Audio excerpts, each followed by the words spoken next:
Welcome back to Art and Up Close. I'm Jonathan Silver. Thanks so much for joining us.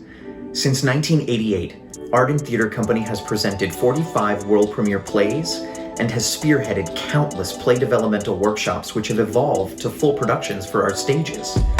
Today I have the good fortune of speaking with two exceptional playwrights, Kash Goins, the playwright of the 2019 production of 74 Seconds to Judgment, and Michael Hollinger, the playwright of the 2006 production of Opus. We'll have a chance to discuss what it was like to bring these shows to life. I didn't know the two of you hadn't met before. This is so great. I always heard Michael's name, but no, never. Likewise. Yeah, see, sometimes it takes a world global pandemic To connect two powerhouses. Absolutely. Absolutely. Kash, you had one of the most recent developmental pieces that we produced, 74 Seconds to Judgment. And I'm curious about just starting with the impetus or the spark of creation to write each piece. Yeah. So if you look behind me, there's a portrait. It's actually right behind me. Young man named Philando Castile. And 74 Seconds to Judgment was inspired by his murder. He was a motorist in Minnesota who was killed in a highly publicized traffic stop. It was part of a larger narrative in our society, of course. So I think I just really zoned in on the fact that there was a 74-second exchange. It's not like some of the murders where it's like there's no exchange. They literally had, a little more than a minute to kind of get to know each other in the process and to make a decision. And I think that left a lot of room for me to explore, like, well, what is it that happens? Because it's not in that minute. It's not decided. It's not tainted by that minute. Do you think the rest of us enjoy being trapped in this damn room every day? So I explored the mindset of society, all sides of the coin, that these 6 individuals that I was fortunate to encounter through this work, the way that they spoke to things openly, tried to give them all a voice of legitimacy and not shoot any of them down, to kind of examine what we bring into highly charged situations, because we have to bring something with us because that's our survival. Mr. Randolph, that was an accident. You know I didn't mean that, right? That was the basis for 74 Seconds to Judgment. And the portrait, as you know, wonderfully, Arden brought in Philando Castile's mother, Valerie Castile, and she in turn had a very close friend who's an amazing artist from Baltimore named Demont Picasso, to make this portrait that he started while he was on the bus to Philly. I think it was amazing to have Valerie Castile speak to the audience at the Arden and humanize her son and give some perspective as a grieving mother, but one who's used this as a tool to teach and educate and empower other people. It was the most historic thing that I've been a part of. And how else could I have had that experience to play a part and to be that conduit in whatever way that I was without, support from art and seeing a new work and taking it in and saying, yes, we want to nurture this. I think it's absolutely amazing. Yeah.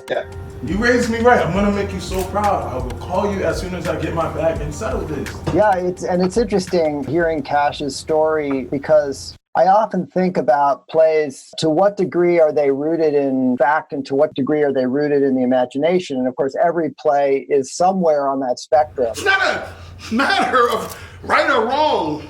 This is a matter of life or death.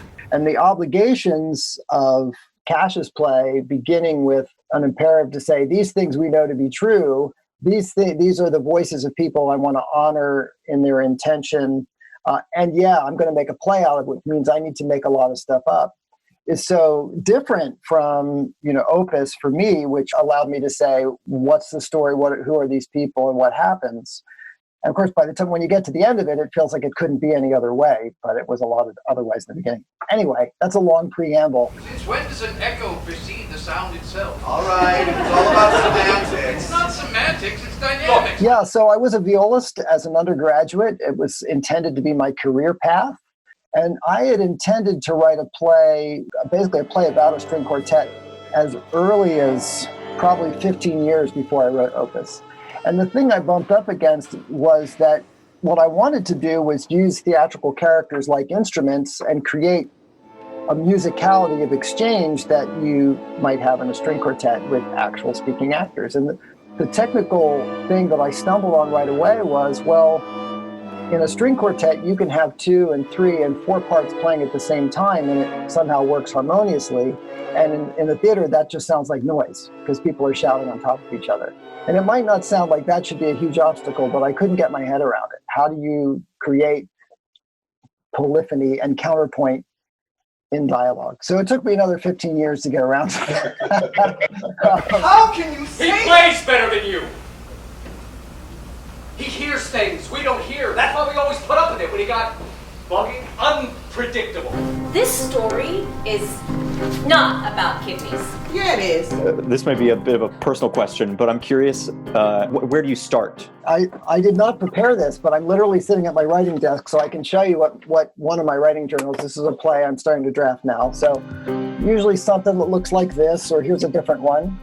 You would be appalled. The degree of mess that I make in terms of my early sketches for a play is kind of appalling. So, that's a pretty typical page. Jesus Christ. Tell me about it. Holy, you didn't. I have a strong belief that all creative process, whether you're a chef or a gardener or a sculptor or a painter, is somehow balancing messiness and tidiness. That there's a sprawling, uncertain, intuitive, messy, wasteful process. And then there's a movement towards a tidiness so that the chef, is covered with food at the end of the evening, but the plates look beautiful when they land on the table. At some point, I'll start to move things to note cards so I can actually understand what the storytelling structure feels like. We can't hold that in our heads. You certainly can't hold that in this much space on a screen. And so tools like that allow me to move from the up close and messy to the distant and like, all right, what's the movement from here to here to here to here to here to here to here, and how does that feel? Kash, I'm sure you write exactly the same way. It probably couldn't be more opposite. Oh, good. But I'm such a baby. Once again, I'm more enthralled by this opportunity to learn this stuff and to hear these approaches because I'm very new to this, and there's no way in the world that I would think that the way that I do it now would be the same answer that I would have maybe 15 or 20 years from now. But since I was a kid, I've always lived inside my head. I have a habit now that I've had since I was about 5 years old, where I load clothes into the washing machine. And as I'm doing that mentally, I'm creating a journey for each piece of the clothing. They have voices, they have a level of excitement or regret about the trip that they're going on. They have places that they're heading to as a result of this. And I sit there and I watch, and I feel so dorky doing it. It's like I have to pull away because somebody's home. And it's like I'm going to start to look really weird to my children, my wife, somebody. But I've always existed in my head. When it comes to writing, I don't jot down much of anything. I live up here and allow things to take a space, root in, and stay with me. And weirdly enough, it's not on purpose. It comes out that there's this 11 pages of text. It's never 7, it's never 15. So it's like this baking process. Now, what goes along with that, I'm very sensitive to music. I bathe in music. And it sets almost like a theme, if you will, within me and establishes this rhythm. And then so much of what I do is rhythm-based that it removes Kash and my strong feelings and my stuff so far out of the way that I start to learn and experience these people through this. Like I'll sit down now at dinner and I know it seems weird and pretentious, but I'll have this aha moment about some character in a play I wrote, and I want to bring it up to my wife at dinner. And I know she's sitting here like, well, are you that impressed with yourself? You're talking about a character you wrote as if he's interesting. Like, come on. But it's not. It's like, whoa, I wonder if the reason he's like that is because And I leave myself the room to go on those journeys. And I learn from Cash, like, oh, damn, that's him. Yeah, I guess so. It's rarely, no, that's not who he is. That's not what I intended him to be, because it's more interesting to me to continue to learn them even as I go. He didn't know that the real world is not a rap video. You don't always have to keep it real. Now, everybody has some baseline on these topics, so let us all have this shared experience where I know that everybody's going to have to confront what their center is on this thing. It's not my job to change it. I'm happy if you confront it and all it does is affirm with what you came in with. I can live with that.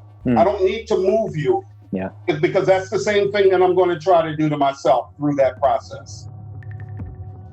I love that, Kash, especially what really resonated with me is the notion of taking a position, putting most of your artillery behind a position which actually is the one that might be in opposition to the one you enter into.